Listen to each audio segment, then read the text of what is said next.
Halo everybody, welcome to News Legend Gadget ke 276 bersama saya Jordi.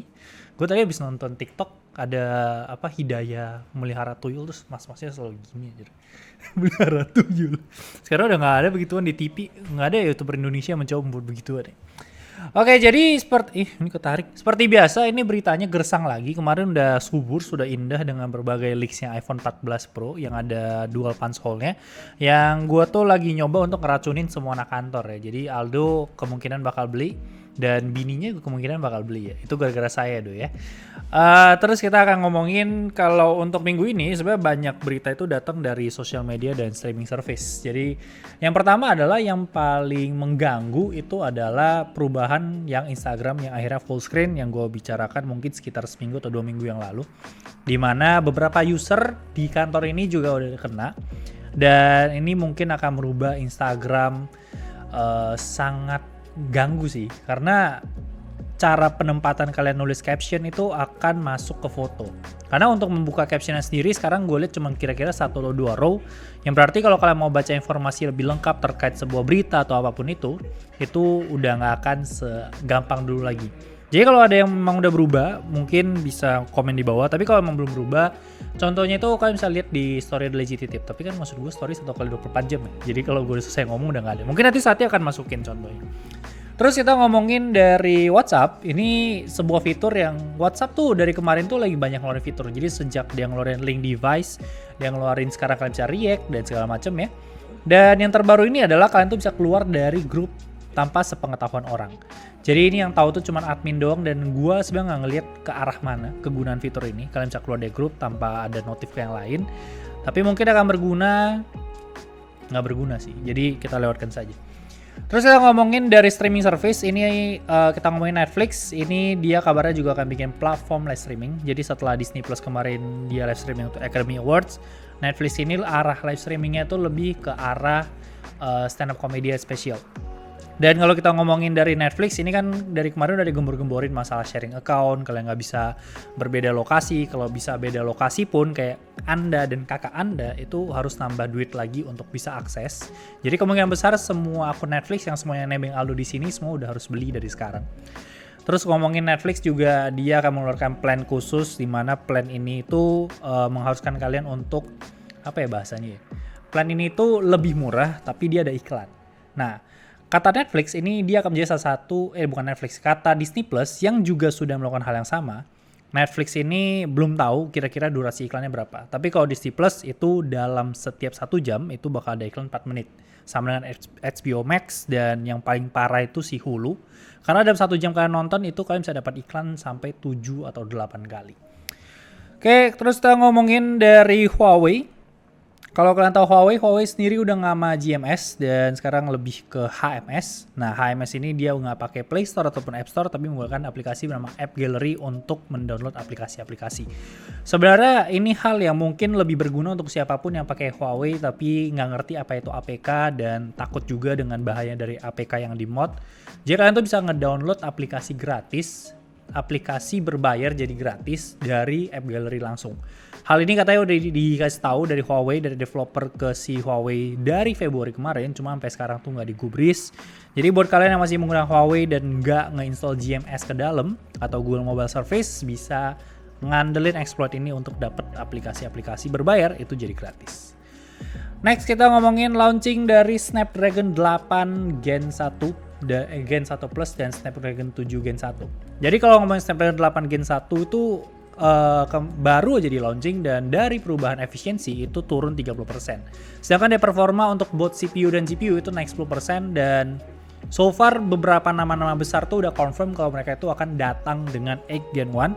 Salah satunya itu yang gue lihat tadi ada ROG Phone 6, terus kita ngomongin Black Shark terbaru, Black Shark yang selalu menduduki Antutu, abis itu dilewatin nama iQOO.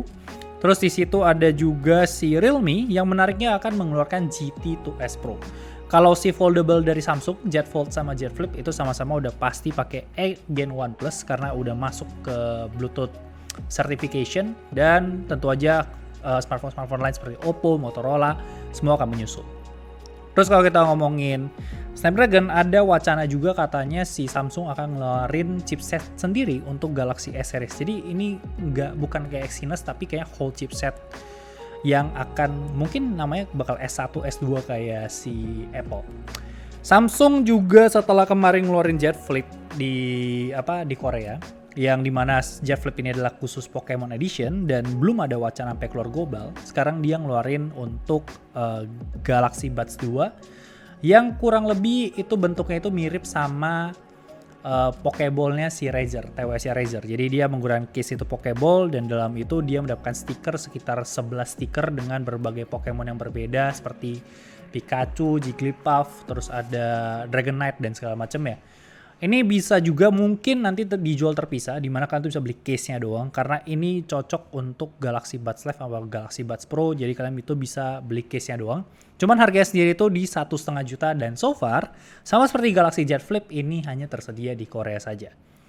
Terus Samsung sendiri juga bikin rollable laptop, ini kalau dari kemarin tuh emang lagi banyak pameran tentang display kayak BOE itu buat display untuk taksi, di mana taksi itu jendelanya itu bisa kalian gunakan untuk navigasi, kamera, cuaca dan segala macam ya. Samsung bikin sebuah konsep rollable laptop atau laptop yang bisa digulung kayak deskmat yang akan dirilis tanggal 25 ini. Dimana kalau kalian mau pakai kalian tinggal tarik aja dan itu akan menjadi sebuah laptop yang bisa kalian gunakan sehari-hari. Jadi ini akan hemat space banget kalau kalian mau bawa keluar karena dia itu digulung layaknya sebuah scroll. Cuma tentu aja ini masih paten jadi belum jelas rilisnya kapan dan ini kabarnya bakal support dengan S Pen.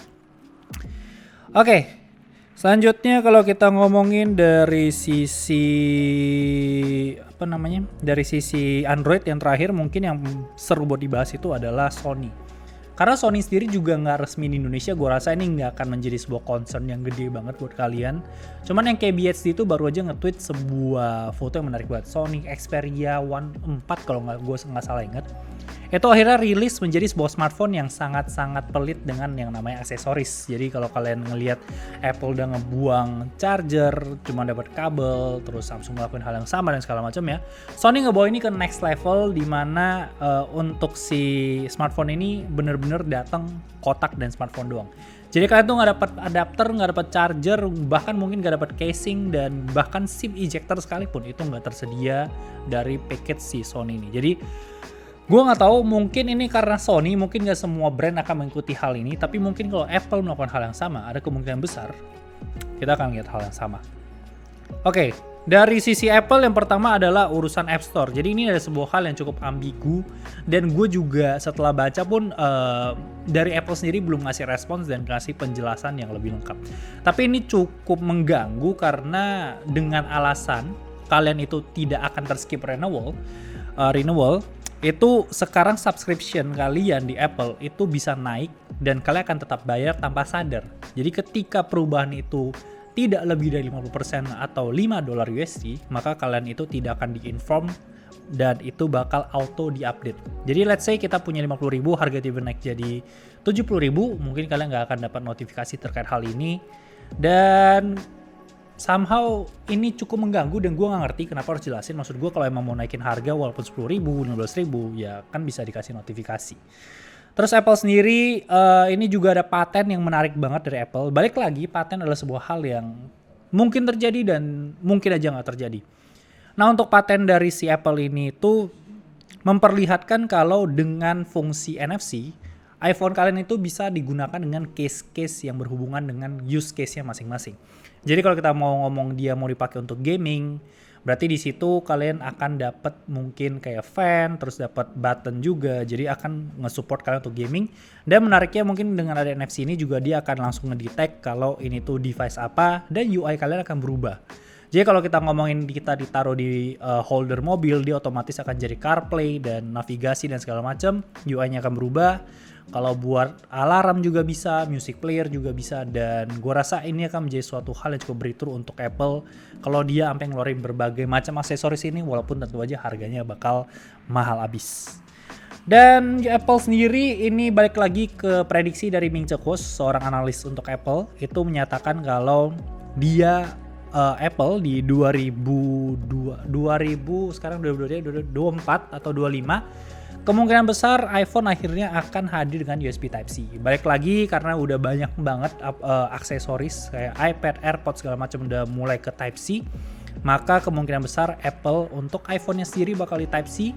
Yang salah satu alasan terbesarnya adalah dari Eropa sendiri. Eropa itu memaksa Apple untuk menggunakan Type-C karena dia pengen semua itu satu kabel, yaitu Type-C. Karena Android semuanya mostly udah Type-C. Jadi kemungkinan kalau emang ini terjadi maka berdampaknya akan sampai global. Jadi kita akhirnya akan merasakan iPhone dengan Type-C. Karena baik lagi ini bukan urusan kabel-kabelan doang, tapi ini urusan speed transfernya dan juga charging speednya. Jadi jangan heran kalau mungkin ke depannya iPhone tiba-tiba nge-implement 30 watt atau 40 watt, itu mungkin ada kejadian dengan IC Type-C ini. Terus untuk iPhone 14 so far nggak ada berita baru, belum ada bocoran warna, harga kemarin juga estimasi, tapi untuk perilisan iPhone 14 sendiri ini kemungkinan bakal rilis barengan sama AirPods Pro 2 yang katanya udah Type-C juga, dan juga ada Apple Watch 3 biji yang itu Apple Watch 8 yang flat, Apple Watch SE dan juga Extreme version. Jadi emang yang dipakai buat outdoor. Dan terakhir YouTube sendiri lagi mencoba nge-implement fitur untuk mouse replay. Jadi dia kayak dari barnya sendiri kalian akan ngelihat graph. Dimana grafik ini akan memperlihatkan orang tuh paling sering nonton di bagian mana. Biasanya kalau kita ngomong review, biasa mungkin di kesimpulan, game testing, dan juga kameranya doang. Mostly akan kebanyakan di skip, dan ini ya kurang lebih sama kalau kalian lihat di Tube. Oke, itu aja berita untuk minggu ini. Jangan lupa di tanggal 28 nanti gue akan lelang PS5 dari nol. Ini atas izin Aldo untuk lelangnya. Jadi kalau kalian dengar di news berbeda, di sini pasti berbeda lagi ya. Itu kata Aldo, katanya kalau raffle udah beli aja buat dilelang. Oke, sampai jumpa di news berikutnya.